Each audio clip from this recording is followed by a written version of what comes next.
Hello, and I am here today to do a friendship market haul because I love going to art markets and spending money yeah, just spending money. First of all, I would like to say that I had a pretty strict budget, which I actually stuck to very well. And there was obviously so many artists that I would love to buy art from, and there was one artist that I was really like, oh my god, I should buy stuff from them. But I'm going to wait until December because responsible financial decisions, and I think they might be doing a 2026 calendar. But here's just some people that I saw at the art market, and I'm going to highlight their stuff first. And I do have, I believe, business cards from all the people that I visited and bought stuff from, so we'll do that as well. But they might also be mixed in here because I'm not remembering who I got business cards from.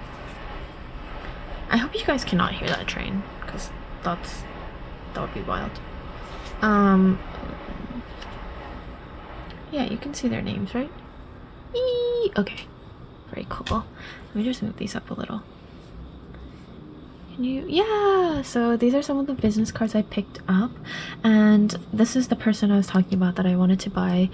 I wanted to buy 3 of their zines, but that would have been $80, and I was already at my budget, and I was really debating. I was like, oh my god, I really want these zines because one, they were just beautiful, and Rizzo is just so beautiful, and then second, they had 2 zines that I thought would have been really good study or like resources, because one of them was a Korean folklore creatures one, and I've been thinking and brainstorming about ideas of using Korean folklore creatures in a stream idea, so there's that.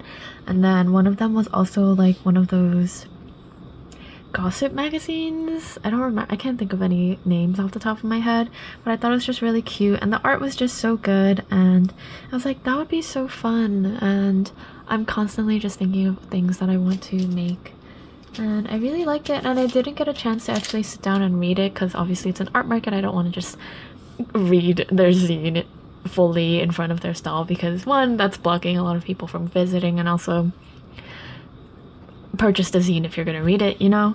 And so I was just like, I really want to read it, but let's go through some of the stuff I bought. I ended up purchasing from 3 different artists. The first one is this, well actually this is the last one I purchased from, but the first one that we're gonna look at is this very cute artist that I just caught a glimpse of them on the way out, and I was like, oh my god, I think I need this.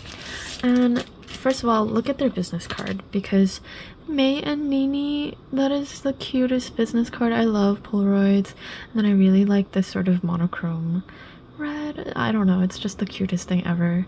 So they are Nini Mart, and I guess they go by Mayhem Doodles, but their store is called Nini Mart, and it's so cute because it's also kind of like a play on Mini Mart, and I think that's really cute, but it's their cat name. And I got these 2 sticker sheets, and they told me, because I was looking at them, and they were like, they're actually transparent. And I was like, oh my god, that's so good, and I love that.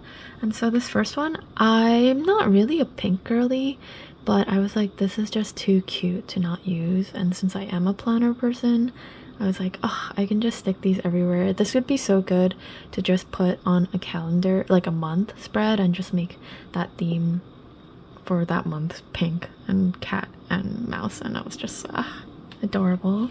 And then they have this other one that is more stationery and planner themed. I'm also really sorry if you guys can hear my mouth sounds. I'm really dehydrated right now because of my allergies, so chronically dehydrated, but they're just so cute. And sometimes I forget that really simple line art with like not much shading is just so effective and can be really cute, and it doesn't have to be super intricate or detailed to be good, you know what I mean? And I just feel like that's constantly my journey with art, where it's like, oh wow, I forget that art can be really nice and enjoyable to look at even though it's not like realism. And I feel like, I don't know, it's so weird. And then this other artist I got a couple of things. I got this sticker print sticker sheet. There we go. From Mango Town, and I've seen their Cheeto, this little Cheeto tiger around, but I don't know why I never associated it with the name Mango Town. Pretty sure I follow this creator on Instagram, but anyways, these stickers are such a joy. It was called a praise sheet, and I think the other one, they have like a negative version where it's like, I don't remember what it was called, but it like had a play on the like praise king type thing, and I was like, that's so funny. Or maybe that's just me reading into it, I don't know. But this is actually going to be a gift for my sister because this is such her vibes and I think she'd really enjoy this. And this video is probably going out after I give this to her. But also, if you see this, hi. I actually don't even know if she watches this content. But hi, I think you'd really like this. Bye. Please look away. But that's it. And then I also got this kind of it's a sketchbook drawing book. And I was like, oh my gosh, and I was flipping through it as I was looking with my friend, and one, again, like, the reminder that art doesn't have to be quote-unquote perfect, whatever that means, but these are just genuinely sketchbook drawings, and I just love them so much. And I'm not going to show you all of them, because obviously, protect the artist, but look at these. They're rainbow colored, and when my friend and I saw this, we were like, oh, absolutely in love. And these are probably the ones that actually converted me to buying this book. But it's just so cute, and here is the subject in question. That's what I meant. Monkey. Such a cutie. Such a big fan of this. And it just reminds me that I actually would like to purchase more art books because holy heck, it's so freaking cute. Just such a fan. Also, I wanted to buy stuff from here, but then I forgot on my way out. But also, I was already at my budget, so anyways. I don't know. I don't know what I'm saying anymore. I'm dehydrated. Please humor me. This is also just going to be a short video, so no idea. And then, last but not least, I got a bunch of sticker sheets from this place called Souk Studio, and we had a nice conversation about hobonichi because they actually had a stamp section. They had like a bunch of stamps on their booth and they were like, oh, feel free to stamp stuff. And I, of course, because I'm so weird, I'm not actually, but I carry my hobonichi around, and so I pulled it out and I stamped stuff, and look at that. Isn't that adorable? That's so cute. It says thank you in the center, but I didn't stamp it right, I guess. And so they're like, oh my gosh, what do you actually think about your hobonichi? And I was like, so I actually didn't get a hobonichi for next year, if that says anything. But I like the hobonichi. I'm just also not a committed person, so I don't journal every day, and so the daily pages are a little intimidating for me because I feel like even at the end of the year I'm gonna want to backlog and go back and enter stuff. But I don't know, maybe I'll use it to draw. Oh my god, I did my nails. Do you guys like them? I feel like they're a little too shiny and distracting, and they're not opaque enough, so I wish I put a opaque color under them. But from afar I'm like, ooh, nails, but then when I look at them I'm like, oh, nails. But anyways, continuing on, I got this B grade notepad from them, and it's B grade because I think the cut lines are off, but otherwise it's perfectly fine. They're not sticky, which I really like, but I do think they're a little too big for my hobonichi. Yeah, so let me see, hold on. So, oops, oh my goodness, it is a little too big, so it's not A6 size, it's a little bit bigger. The width is fine, but the height isn't. But I think if I actually trim the excess for the thing, it'll cover a whole page, which might actually be nice for me to backfill this hobonichi with, because then I can see when I go back through my journals, I can be like, oh, I backfilled it with this page specifically. Yeah, anyways, if you want to hear more about why I didn't choose hobonichi, I will talk about that, I guess.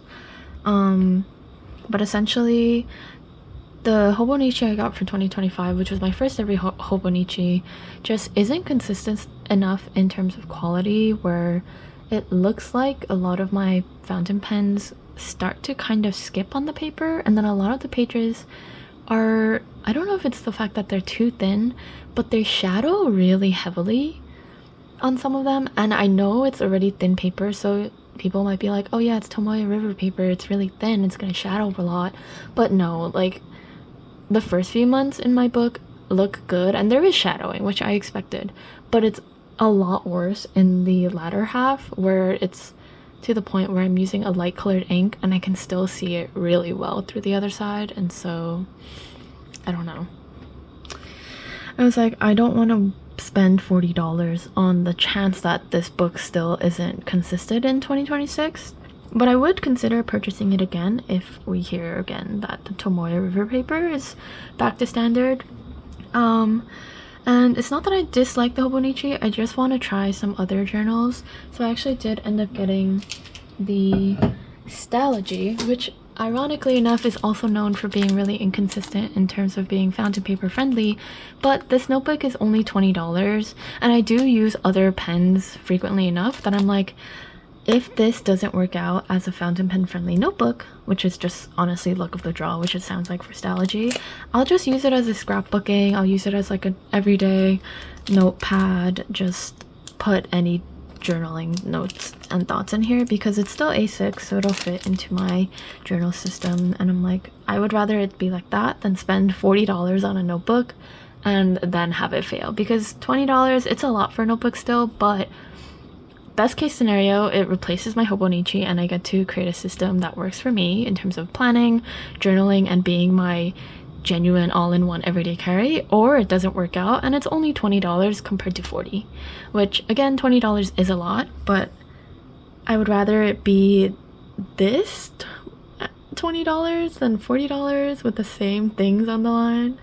Anyways, this is not the content that people asked for when they came here, but I got 5 sticker sheets from Souk Studio for $20, which is honestly such a steal, and I'm just absolutely in love with these. So first of all, let me show you this one with a transparent backing, because it's just so cute and so summery, and I thought it would be really nice to just have as a nice little spread because it's inevitable. I live in New York, by the way. There are always days in October or early November where it gets suddenly really warm, and I don't know, I just feel like it's a super summery, refreshing fruit spread. And ironically, I'm allergic to apples and cherries, but I was like, these are just iconic fruits, so it just looks so fun. I was like, these are so great. Ooh. And I've been thinking a lot more about having sticker sheets and using them all for a couple of spreads and like being like a month theme, and I think that'll make it easier for me to use more of my stickers. And so I also got where should I put this? Put that right there. 4 more sticker sheets. So this one reminded me a lot of me and my partner, because at the end of the day, we're definitely both homebodies. He's more of a homebody than I am, because I am extroverted but with a very low social battery. And so yeah, we end up being homebodies, and I was just like, this is so cute. And this is I don't want this to be taken out of context, but there is a small part of me that really craves that domestic life, but in the sense of like, if I have this life, then that means that my world in some sense is at balance, right? Like, I enjoy my work, I can find these moments to enjoy life with the people I love, and it doesn't have to just be my partner, it can be anyone, like any of my friends. And so it's just like, that is what I crave in the domestic life, like having a safe space and feeling safe in the world. So anyways, that got a little bit too philosophical. There was this other one, and I don't know what these sticker sheets are actually called, but I love this one, and in my head it's hardly what is it called, working hard or hardly working, because look at that, I think it's just so perfect, and I really like the soft blue. And honestly, I just love going to art markets because they really inspire me and help me feel so hopeful about the state of art and people and the life and world, because it's just like, oh wow, people still really love art and really want to support art and artists.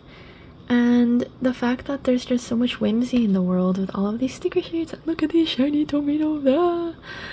Tomatoes with sparkles. And I'm just like, it makes me so happy that there still exists this much whimsy in the world. And it genuinely makes me so happy to exist in this time where you can survive as an artist. Does this make sense? Am I making any sense? I hope I am. Like, I don't know anymore. I'm just yapping. Really quick insert. I was literally putting everything away and then I saw this and I was like, oh my god, I didn't share this. But Soog Studio also gave me the option to get a freebie sticker and I chose this one because I was like, it would be so cute to color in. But that's kind of it for this video. My phone is actually about to die. So, hi, Friendship Market haul, and I really wish I could have bought everyone's stall out because there was so much beautiful stuff, but responsible spending, and I'm so excited to use these in my journals. So I will see you later, and I hope you guys can also check out some of these artists, and